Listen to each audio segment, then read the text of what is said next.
Everyone. I hope everyone is doing well. Thank you so much for joining us and taking the time to learn about how Axess Law has been able to continue delivering our legal services during these unprecedented times. During this webinar, we will be answering a lot of questions that our industry partners have submitted to us. And also, if you have any particular questions, kindly write it to a specific member of our team in the chat box below, and we'll try our best to get to each one as we move along.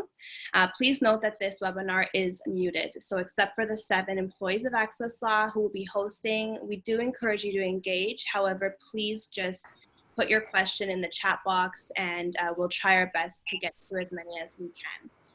So on this call, we have Lena Koch, our CEO, on this webinar, as well as Shangami Rajaratnam, our head real estate lawyer, and Patricia Fitzpatrick, our senior law clerk, who will be answering all of your questions. Lena, would you like to give a quick introduction? Sure, thanks Brianna, and I just wanted to take a minute to thank everyone else for being here as well today. I know that we are living in different challenging times, and we've received a lot of questions from our various real estate and mortgage partners over the past number of weeks, and we thought it was a great idea to put together this webinar to try to answer some of those questions in a group setting and give you a chance as well to ask any questions you might have. For those of you who don't know me, my name's Lena Koch. I'm the CEO of Axess Law. Axess, as many of you probably know, is a law firm that's about 8 years old. We focus to a large extent on real estate, which is great for all of you. A lot of purchases, sales, refinances. We work with a lot of private lenders as well. And we do estates work as well. So today we'll be talking about real estate. We have our team with us, who I'm very proud of. I think that they're the best in the country. I know I'm biased, but I think I'm right as well. And I'm happy to be able to speak with all of you today as well. Thank you, Lena.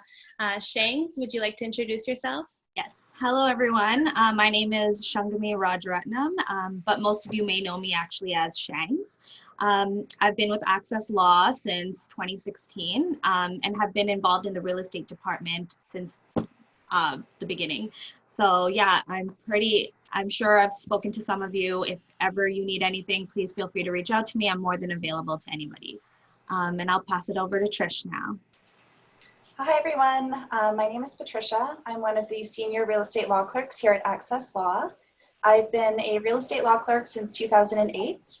And in addition to handling the standard residential refinances, purchases, and sales, I handle our more complex files such as private lending transactions, commercial refinances, and transactions involving corporate borrowers or purchasers. Awesome. Thank you so much, Patricia. So before we get into answering questions and elaborating, I just want to reiterate that I would like you guys to, engage as much as possible, but please keep yourself on mute and put any of your questions into the comment box.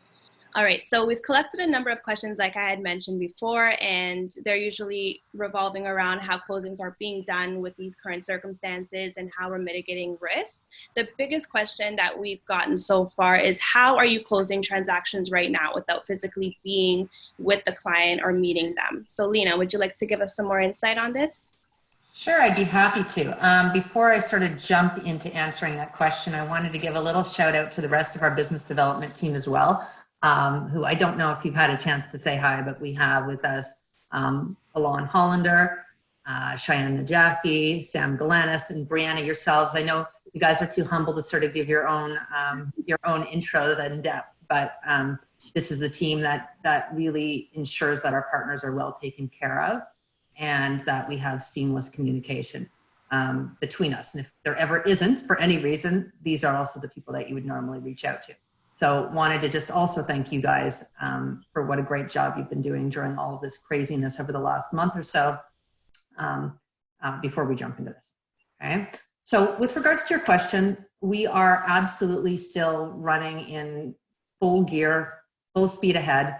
We are doing the vast majority of our closings fully virtually. So what that means is that your clients can actually do the full closing from their home. We communicate by phone, we communicate by email, by video conference, by text, whatever is most comfortable for the client.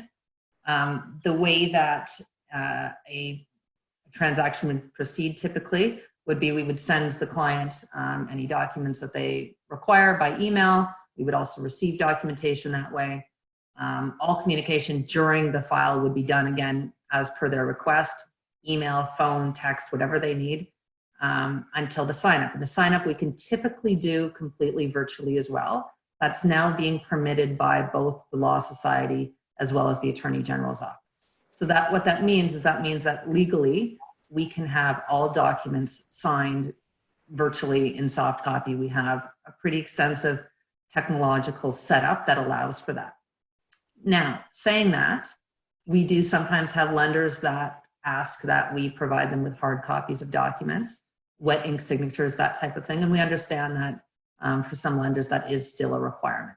Certainly that isn't our preference, but if that's what's required, we can get it done. So in addition to being able to do all of our closings completely virtually, we also have a network of mobile signers who can go across the province, any corner of the province. If you're in Moose Factory, we have someone there who can find a way to sign your documents with you, as well as all of our physical offices across the GTA and Ottawa, where clients are encouraged, if they wish, to come in.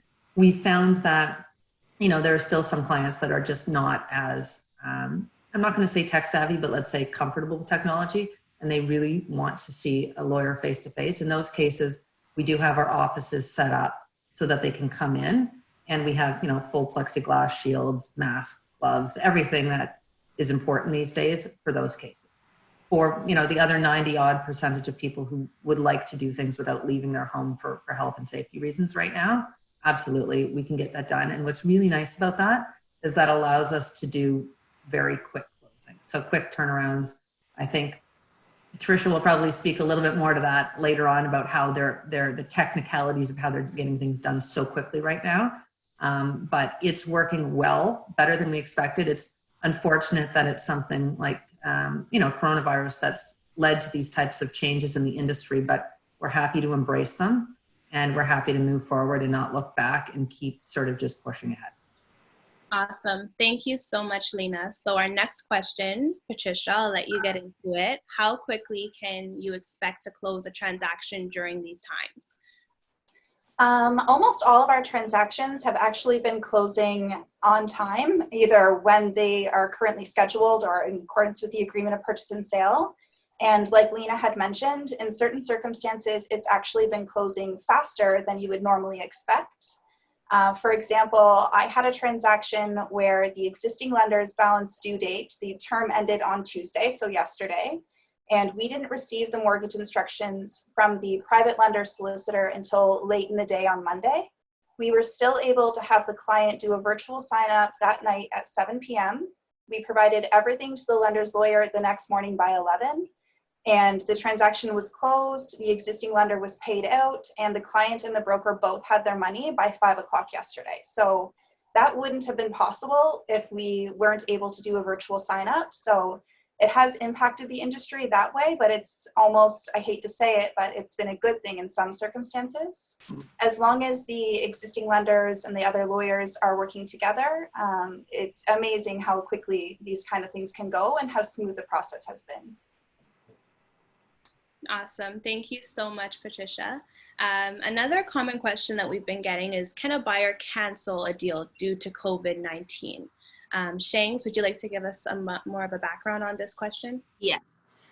So to answer the question, a buyer cannot cancel a deal due to COVID-19. We've received a lot of questions about force majeure. So for those of you who are not aware of what this is, force majeure clauses are usually included in a contract to remove liability where a party cannot perform the contract due to natural and unavoidable circumstances. So in other words, it would be an act of God. However, force majeure clauses are rarely seen in real estate transactions. They're usually found in leases or construction contracts. And in order for this clause to actually apply, the same would need to be included or written into the agreement at the time the contract was executed. Another question that is closely related to this question is also what happens when a buyer cannot close.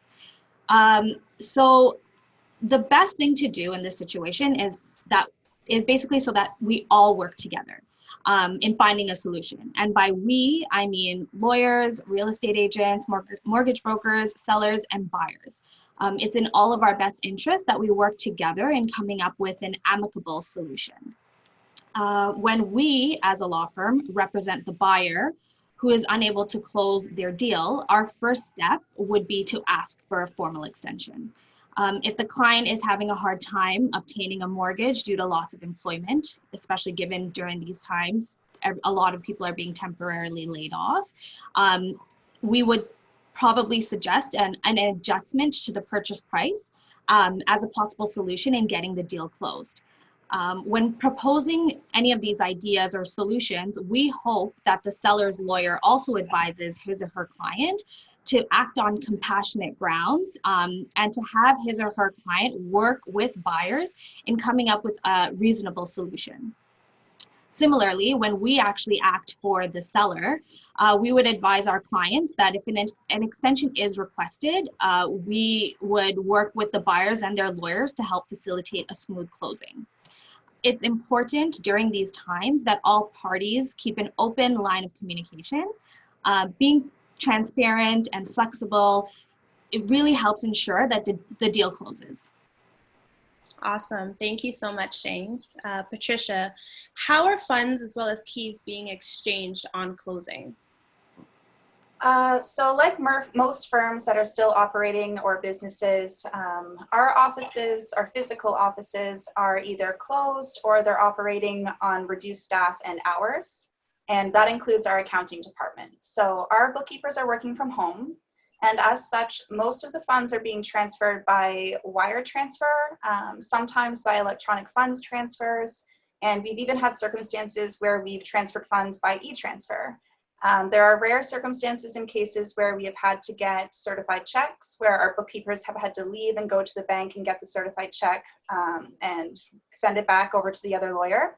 But that's only been for builder transactions, and so it's few and far between. Most of the builders, or some of the builders, have been trying to work with us as well and update their procedures to match the circumstances that we're in. And as far as keys, we've been working very closely with real estate agents, our clients, the other lawyers, and trying to make sure that the keys can be left in a lockbox at the property.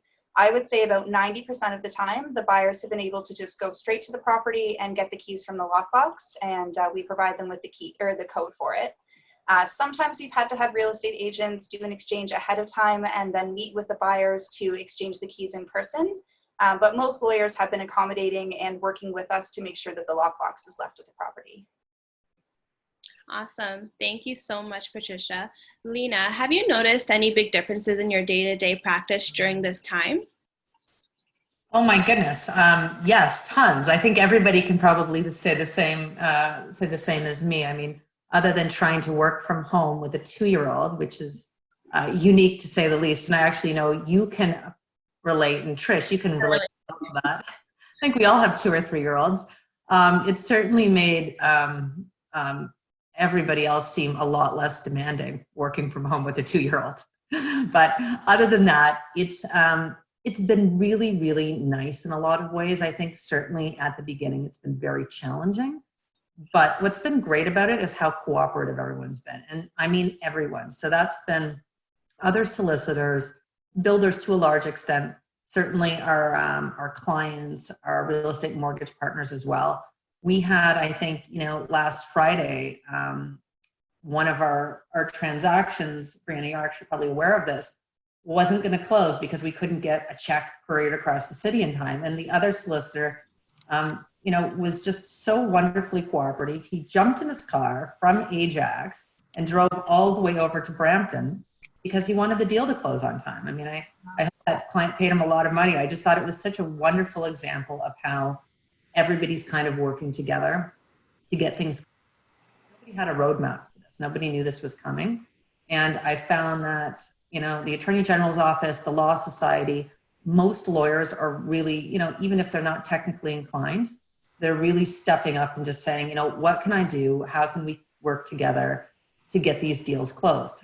This webinar is a great example as well. We're able to, put together a nice big group of people who, normally may not work together. A lot of you probably, you're working in the same industry. You might even be competitors, but it's nice to be able to come to a mutual platform like this and say, hey, let's talk about some of the issues we're facing. Let's brainstorm, let's strategize and address these issues together. So I would say, while there have been tons of changes to my day-to-day and probably all of your day-to-days as well, what's really been wonderful about this is just how cooperative everyone's been and how smooth things have gone compared to how they could have gone had people taken a different perspective on things. Definitely. Thank you so much, Lena. Shangs, what additional legal clauses should be added to the APS to protect all parties? So this is a great question. Every agreement of purchase and sale should be dealt with on a case-by-case basis. There's no clause that is really a one-size-fits-all. It's strongly recommended that if you are that you seek legal advice when drafting or including creative new clauses into your client's agreement, just to make sure that it is, legally binding, or it actually is something that can be performed. And we here at Axess are always available to discuss the same, and we'll be more than happy to advise accordingly. So definitely, please feel free to reach out to us. It is a case-by-case basis, but yes, please feel free to reach out to myself, and I'll be more than happy to assist. Great, thank you, Shang. Lena, I'm gonna ask you another question. How well do you think Ontario developers are doing transitioning to digital sales and contracts right now? Ooh, that's a good question. So I don't want to put everyone into the same bucket, so I'm not going to. I'm going to slightly generalize, though. I would say that of all the parties involved in a given real estate transaction, in our experience, I have found that developers have probably been a little slower to embrace some of these changes. What is encouraging is that a lot of the builders are accepting soft copies of documents for closing day and allowing the hard copies to be sent, 3, 4, or 5 days later, which is great. And certainly if the clients are in a metropolitan city, that's no problem. Even with a lot of courier companies not operating, we can still get that done through our own network. It requires a little bit of extra, elbow grease on our part, just because, as I said, the courier companies aren't all up and running, but we do have enough people who are happy to get in their car and figure out how to get it done. So by and large, we have seen some shift in terms of builders and their ability to accept new ways of doing things. But I'd love to see a little bit more. I'd love to see a lot more. It's just, it creates extra stress on the client that don't need to be there when they're sort of, demanding things quickly. So far, we're getting it done really well. It just takes a lot more effort on our part, but it's getting done. Definitely. Thank you. That was great, Lena. Shangs, for tenant-occupied properties, what can be done to help facilitate a smooth closing where the tenant is unable to vacate the property? Is this a common reoccurrence? So although the situation is not ideal, it is unfortunate to say that this is more common than not during these times. Because of the no new eviction orders, tenants are not required to leave their rented property. So unless the buyer, so when the original agreement of purchase and sale was drafted, unless the buyer agreed to assume the the current tenants, technically the property must be vacant. The seller must provide vacant possession. At this time, it's important that all parties work together in trying to find a solution to facilitate the closing. So some options are to either extend the closing, reduce the purchase price, a specific amount be held back in trust, or even an option might be that the buyer who originally did not want to assume the tenant actually assumes that tenant. At this point, every possible option should be exhausted in order to try and facilitate a smooth closing. It's also very, very important that the seller keeps everyone aware of what's going on. If the seller is aware that, the tenants are not able to move out, bring this to everyone's attention in advance so that a solution can be made, or a solution can occur. Awesome. Thank you so much, Shangs. I just want to give another kind, gentle reminder that this is a muted webinar. So we have been getting some awesome questions that we're going to get around to. Just please remember to keep muted. Lena, do you mind just answering this last question here? If you're virtually doing a real estate transaction, can you virtually do a will too? And how would that go? Great question, Brianna. This is actually a question we have received again and again and again from our mortgage broker partners, our real estate partners. And it's actually a really interesting, a very interesting area. So we've been very involved in the recent evolution that's taken place in the legal industry. For those of you who probably aren't following it because it's not as interesting as it is to us, what's happened over the last year is the Attorney General's office has really been pushing for certain changes to be made to legislation. One of them allows documents to be commissioned virtually, which is obviously necessary for our real estate closings as well, but also helps with wills. And we've been a big part of the working groups that the Attorney General's had when they've been drafting this legislation. Now, that legislation has not been passed yet, but they have passed emergency orders allowing us to do this.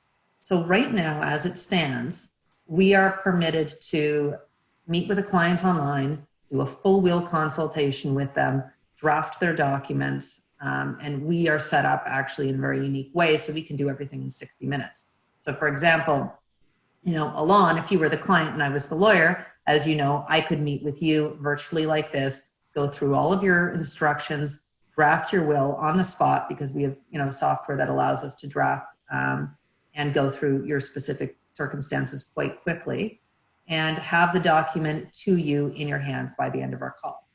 What is further allowed right now, and this is recent as of the last week and a half, is that clients are now allowed, if they wish, to sign the document and execute it virtually in counterparts. So Alon could be sitting, wherever your house is, and I'm sitting wherever my house is as the lawyer, and you could print off your documents and I could view it and watch you sign, and I could sit here and sign as well as a witness.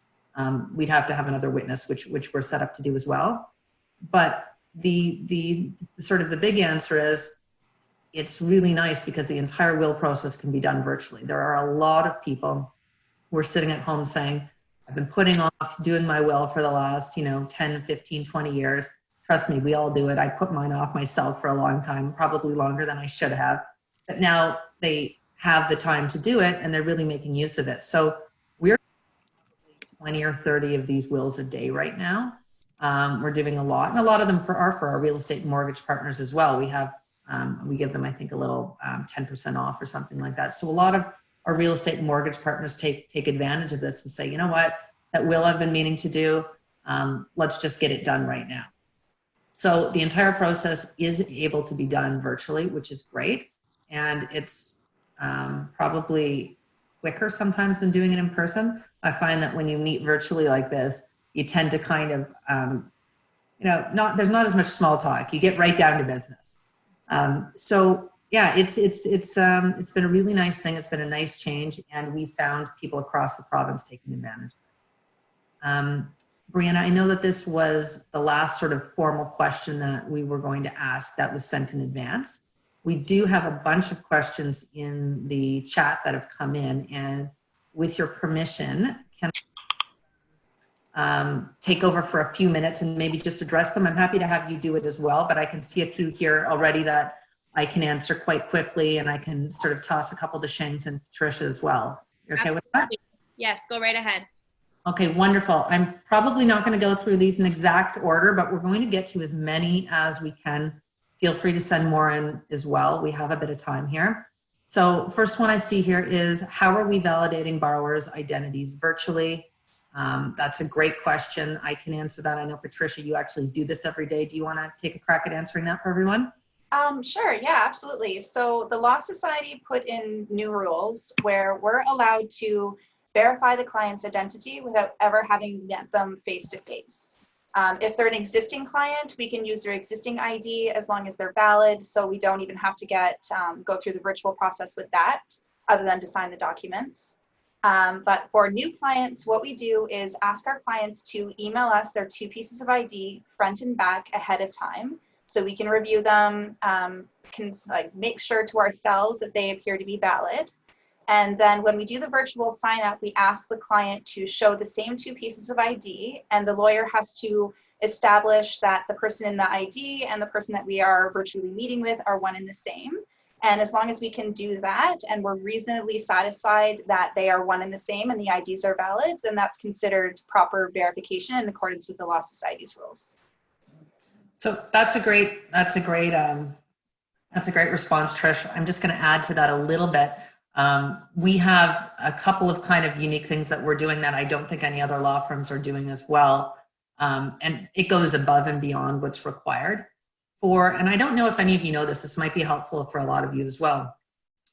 For Ontario driver's licenses, I think it's Service Ontario has a website set up, so you can actually, if a client sends you the Ontario driver's license, you can input the name, I think it's the birth date, and the unique identifier code on it, and look up to ensure it's valid. What this protects against, obviously, is just fraudulent cards being used. It wouldn't protect against, the wrong person using that card, but it certainly is an interesting step. And again, I don't know of any other firms doing this. We just do this as an extra little step because it's available, and why not? We have the ability to do it, so we're going to. What we also do is I actually find that the ID verification is more secure sometimes in this case, because we also, when we're meeting with a client virtually, we're recording the entire interaction. We're having them hold their ID up to the screen most times. And in an in-person interview, that's not happening. So if there was ever a question of, and we've never heard this, I haven't heard of this, any lawyers I know, but I'm sure, probably happens in Florida. Somebody comes back and says, that wasn't me who came and signed these documents. That was actually my brother who was impersonating me. We've actually recorded the entire meeting. We've recorded that person. We've had them hold up their ID on the screen. So it's a nice little extra layer of protection that's, I find, is nice. We keep these recordings indefinitely. I think our mandate right now is to keep them for 7 years. That's not required. We're actually not even required to record the meeting. We do that just because I think it's very good practice. That was a really good question, and that's one we're getting a lot of. What else do we have here? What happens when a buyer threatens to not close unless they get a discount on price because they feel the value of their home has gone down because of COVID? Great question. We all know there's going to be one of those out there. Shangs, are you okay if I toss this one over your way? Yes, absolutely. So it's very important to remember that the original agreement of purchase and sale is a legally binding contract. So it's happened in the past where the market has crashed. I believe in 2017, the market did crash or drop, and the housing prices, they entered into an agreement of purchase and sale. The market dropped a little bit, and housing value actually dropped as well. Unfortunately, if the agreement of purchase, it doesn't matter. The agreement of purchase and sale is a legally binding contract that says that the purchaser agrees to purchase the price for the agreed upon amount as listed in the contract. So they'd have to go by that legally binding contract. Okay, great. So basically, to summarize, you still have to close. Yeah. It doesn't matter if you think your property value has gone down because of COVID. You're still responsible to perform the contract that you signed on to. And I mean, things happen all the time. You know what I mean? Things happen. Interest rates change, and people think it affects the value of the property, which it does most times. But you entered into an agreement. You have to close, so it's not an excuse. Okay. Next question I see here is, how are deposits best handled during COVID? I think either of you two ladies can probably answer this. I can probably answer it too, but I try not to answer my own questions. Patricia, do you want this or shall I give this to Shangs as well? I wasn't sure if it meant deposits as in the buyer's deposit for an agreement of purchase sale, or a deposit as in the client's deposit of their closing costs to the law firm. Oh, great question, actually. Yeah, I didn't even think of that nuance. The buyer's deposit in the agreement of purchase sale. So the buyer answer both to make sure we've covered both bases. Okay, so with respect to the buyer's deposits that they have to provide with the agreement of purchase and sale, as far as I know from our real estate partners, the brokerages are still requiring certified checks or bank drafts. It must still be a certified check, and it must be provided to the listing brokerage in the time constraints listed in the agreement of purchase and sale in order to firm up the agreement of purchase and sale. With respects to deposits to the lawyers, we also still require bank drafts or certified funds. That is a Law Society rule that has not been changed. So clients do need to still get a certified check or a bank draft. However, our process is a little bit different due to virtually meeting with our clients. Obviously, they are not coming into our offices to deposit or give us the certified check. So what we do is we have our clients give us a photocopy of the bank draft and a photocopy of the receipt, and they actually go to any TD branch anywhere in Ontario. We give them our bank account details, and they just direct deposit the certified check or the bank draft straight into our account. Send us the copy of the bank draft, the copy of the receipt from TD, and our bookkeeping department is fabulous, and they can immediately verify the deposit and allocate the funds to the proper transaction. That's great. So Trish, I have a question which I already know the answer to, but this is, I think, what sort of is behind the question that's being asked here. And maybe we can all put our heads together and find a creative solution. What I'm sure is behind this question is, I'm a client. I don't want to leave my house. I don't want to have to go to the bank to make a certified check to give to my real estate broker. I don't want to have to go get a bank draft from my lawyer. I don't want to leave the house. I'm out of masks. I don't have any gloves. Like, I just don't want to leave the house. Is there anything we can do? Is there any way we can soften this blow? If the amount is under the client's e-transfer limit, we have been accepting e-transfers. Now, obviously, for most people, when they're purchasing a home, it far exceeds their e-transfer limit. And unless you want to send us like 30 or 40 e-transfers every single day, it's unfortunately not really possible.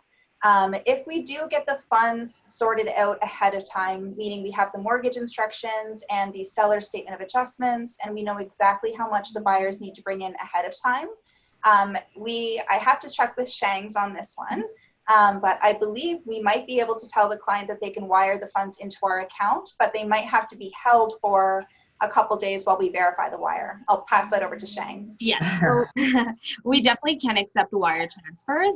That's something that I know a lot of other law firms are also accepting as well.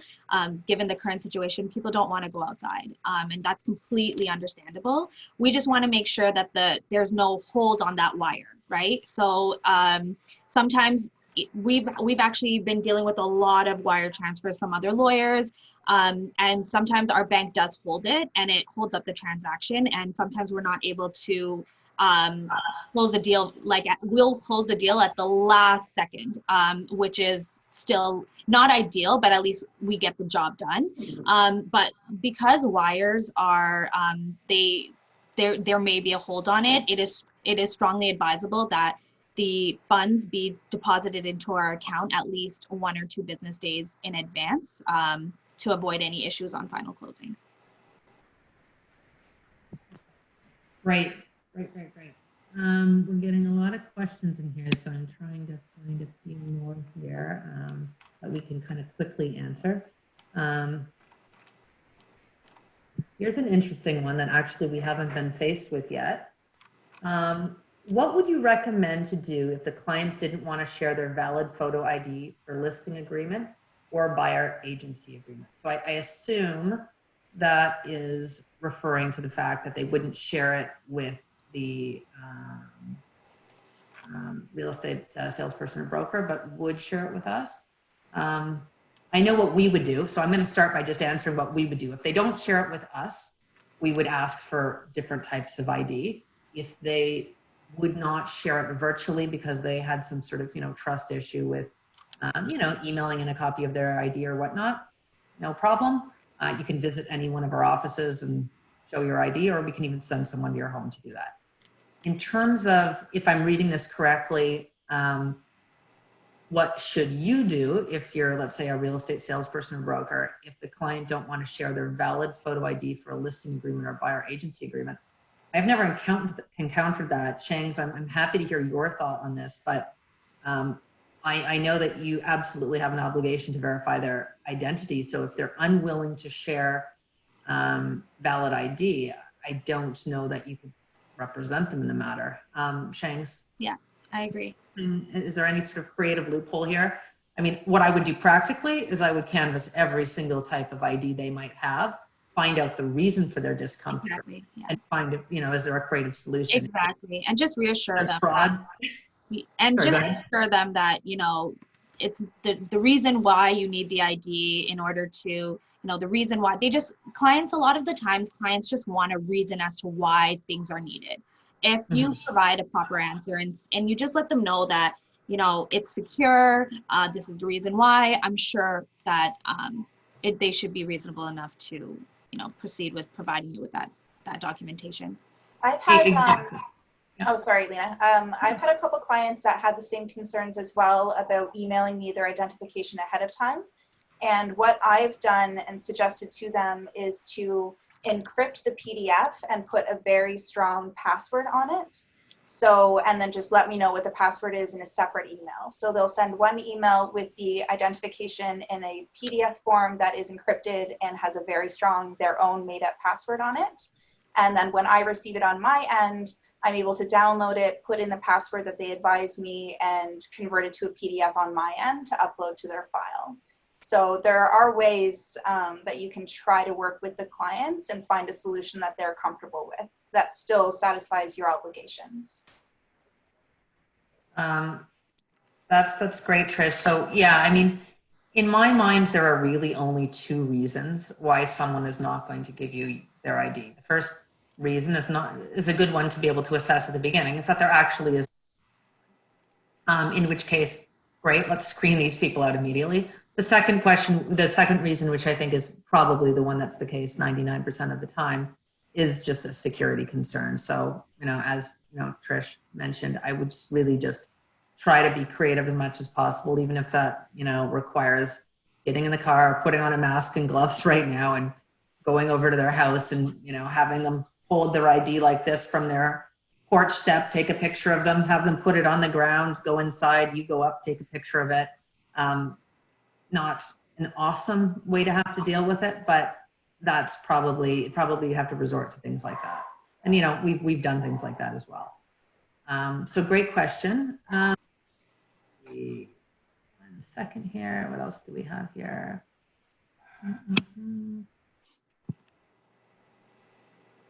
All right. Okay. This is a good one. What happens if there's a condo closing date on a purchase, and if the condo property manager does not allow buyer to move in on closing date due to COVID? Is there any protection for the buyer if they've given their notice on existing, I think that probably means exiting, and can't move into their new condo? I have not seen this yet. Shangs and Patricia, have you seen this yet at all? No, I haven't. Even new builds where they're doing mass move-ins, I know that they've limited the amount of occupancy or final closings that they have on the same day, likely so that elevators and shared spaces can be sanitized, between people moving in. But I've never had a condo corporation actually advise that they will not let somebody move in, and I don't think that they could do that. Well, I think that's great. So I think the question would be, in this case, you'd have to dig into the details a little bit. Is it because there wasn't enough notice given to the building management, or is it because the condo corp or condo building management, under their own sort of purview, has decided that they're not going to allow any move-ins whatsoever?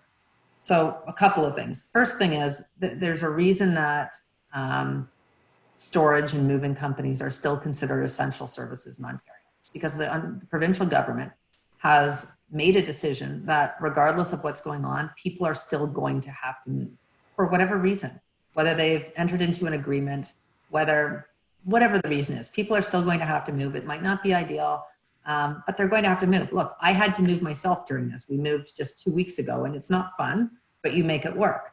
So in this case, what I would say is, if it's because not enough notice was given to the property management company, and that's actually the reason that they're not permitted to move in, then that's probably just going to be a problem for the buyer, and they're going to have to wait till the appropriate notice period is given, or try to negotiate something. There's always some way to negotiate it. If it's because the building management, in fact, is saying, look, no move-ins can happen during COVID, which is, I believe, what you're asking here, and I think is probably what the case is, I would do two things. The first I would do is I would look to the bylaws of the condo corp, and I'm sure there's not going to be anything addressing this, because these are unforeseen circumstances. But under what authority are they not permitting you to move in, number one? Number two, if in fact the condo corporation has passed a bylaw saying, look, we're not comfortable having any move-ins happen during this because, for health and safety reasons, I would question the legality of a bylaw like that. I really would, and that would be something. Now we don't deal with litigation. We have partners who do, but I would really question the legality of a bylaw written to support that. So step one, just to kind of summarize that, would be, under what authority is the property management doing this? Because they have to be authorized to do this by the condo corp. So who is actually authorizing that, and under what authority? Is this a bylaw? If it's not a bylaw, if it's just the property management company taking things into their own hands, that's a job for a lawyer. And again, happy to refer you to any of our friends and partners who could do this for you, where you're essentially writing a very strongly worded legal letter and saying, we do not accept this. This is not okay for these reasons, and these are the damages we're going to incur if you do not immediately reverse this decision and allow the legal owner of this property access to their property. So that's kind of how I would approach it. Hopefully that answered your question. Sometimes it's hard to sort of read these in chat and make sure we understand them properly, but I think hopefully that kind of got to the bottom of it. Okay, let's go up to the top and see which ones I've missed here. Okay, so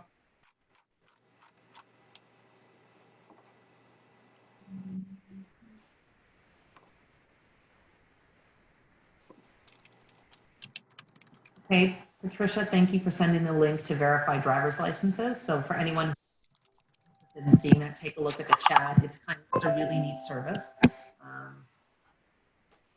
Okay, here's a question. This is more of a legal question, so I'm going to be a lawyer for exactly 10 seconds and add a disclaimer. Obviously, nothing we're saying today is legal advice given on a specific situation. This is general legal information, blah, blah, blah. So to that end, let me go ahead and read the question. I'm wondering about adult children helping their parents buy a home or refinance. A child wants to retain the first-time buyer status for $35,000 RRSPs and land transfer tax, etc. I've been told the child can sign a bare trust agreement, maybe wrong term, that's not the wrong term, that's definitely a thing. If child has no beneficial interest in the home, he can later buy his own home and still have access to all the first-time buyer privileges. I'm unclear on details. Can you please explain this? I'm not 100% clear on the question, but maybe Steve, who asked this, you might be able to, in the chat, just clarify. Am I understanding it correctly that you're asking whether this specific adult children could potentially be eligible for first-time home buyer status in 2 purchases under these scenarios? And then Shangs, are you comfortable answering any of the other parts of this while we wait for an answer, or does it kind of depend on what the answer to that is? It does depend on it a little bit, but I'm gonna, obviously I'll be general about this. So it's obviously, this is, again, I'm just gonna piggyback off of Lena's previous statement. This is not legal advice. Obviously everything is a case-by-case basis, and Steve, if you wanna reach out to me personally, I'm happy to discuss this further with you. But generally speaking, in order to qualify for, the first-time home buyer rebate, you would not typically be on title to of a property. So you can never, even if if there was a title transfer, for example, and your parents added, or a parent added a child to title of the property, even though money was not exchanged, they were just added as an individual to title, that first-time homebuyer status is now gone. So in order for children who are, helping their parents buy a home and giving them money, in order for them to protect their interest without actually being on title, yes, a bare trust agreement is the correct term, and that would be used in this transaction specifically. And then essentially that party would technically not be on title and would not lose their first-time homebuyer status, if that makes sense. But again, I'm happy to discuss this further if you want to reach out to me. Okay, that's a great answer, Shangs. And sometimes, again, it's a little hard to kind of understand the exact question by reading this, but this is kind of a related question that hasn't been asked, but I'm just going to throw it out there as well. I know in different circumstances, we've had a lot of times we kind of want to flip the scenario a little bit, parents wanting to help their kids buy properties. And a lot of times what you see is a couple who has an adult child who wants to buy a house, and maybe they want to buy it with their spouse or partner, but the parents want to they might want to protect their first-time homebuyer status, although they've usually used it already, but they also want to protect their money. So this is a little bit of a different question, and a lot of you may know this, but one great way for this to be done is if they want to, let's say, give a gift of $200,000 to their child to buy a house, but they're worried, what if my son Bobby, divorces Marie down the road? Now it's Marie's going to have access to all this money I've just given them. So what we do a lot of times, and what a lot of people opt to do, is actually this money that they want to be a gift, this $200,000, they'll register it as a private mortgage. They may never get repaid. It might be at a really low interest rate and they never actually get any of the money back. But what that does is that protects the money in the case that Bobby and Marie ever decide to get divorced. The parents can kind of swoop in and say, okay, I'd like my $200,000 back. And in that way, the $200,000 is protected from the, I guess it's called the net family property, right, Shangs? Yeah. Shangs also has a great family law background. Anyways, I know that wasn't the question, but we get this question all the time, so I thought we might want to just answer it at the same time. Okay, next one. Does not closing also apply to commercial leases as well? Shangs, I'm throwing a lot of these at you. But I'm going to answer this and you can answer it as well because I feel bad. I keep giving you questions. Yes, it does. If you have signed a commercial lease and you have an obligation to start paying rent on, let's say, May 1st, you still have to pay rent on May 1st. Now, let's just do full stop. So full stop, yes, you are still obligated to perform all parts of that contract, every single one. Coronavirus has not changed that. It has not limited your responsibility or your obligations under the lease one bit. What will impact it, not your obligations, but possibly the amount that you have to pay, is the recent Ontario government's announcement that landlords, at their option, and I don't have all the details in front of me, so you guys can look it up or we can put a link in the chat box, do have the option to essentially reduce the amount of rent that you're paying by having, I forget what it is. I don't know if anyone on the call knows. I think the tenant can pay something like 25% and they pay 25% and then the provincial government kicks in the extra 50%. Saying that, I know that that only applies in cases that a small business, because we're talking commercial leases here, either is not deemed an essential service, which again, that's changing every week here in Ontario, or a business that I think has lost 70 or 75% of their revenues due to coronavirus. So yes, obligations to the commercial lease are all still in place. However, you might be able to get a little bit of a price break, especially for those places like hair salons that their doors are going to be closed for a while and they're making $0. Okay.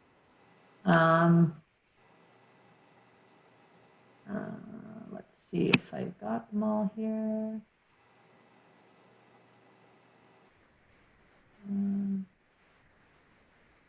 It says here, at least one brokerage is working with wire transfers for deposits. That's excellent. I've heard of that as well, and I think that's nice. I mean, it's still typically, not always, depends. Some people have a private banker and they can do a wire transfer from home, but a lot of people still have to visit the bank to do that. But it's often one less visit.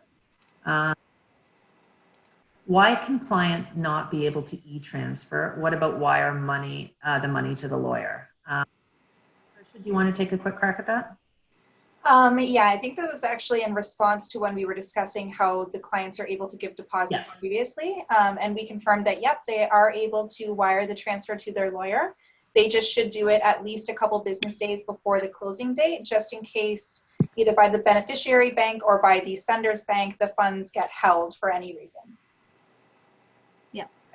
Okay, perfect. Okay, great. Thanks, Patricia. Next question was a follow-up, I think, to the question about the client not wanting to share photo ID with the listing agent.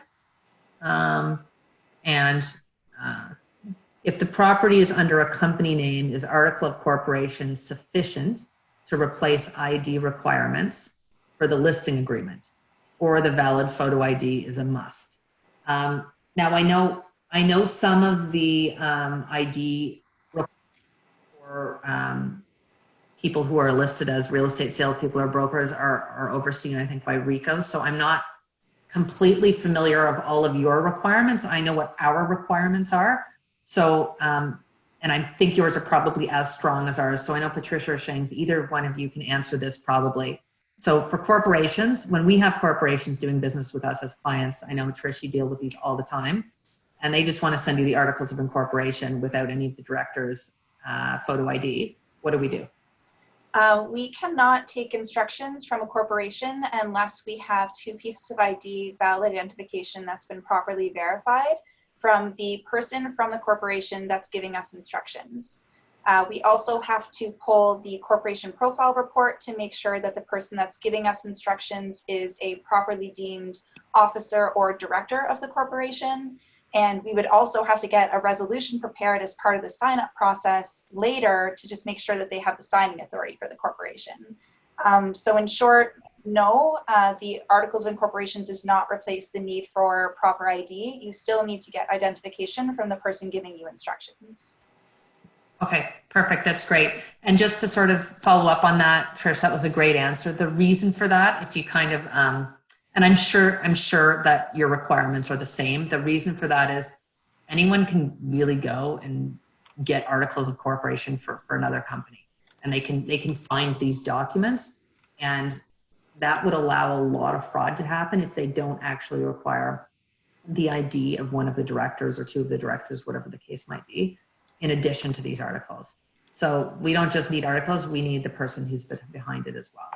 So hopefully that answers your question. If not, we've got 4 minutes. Feel free to throw a follow-up question in there. I think we have 2 more questions, and I'm gonna see if we can speed through them.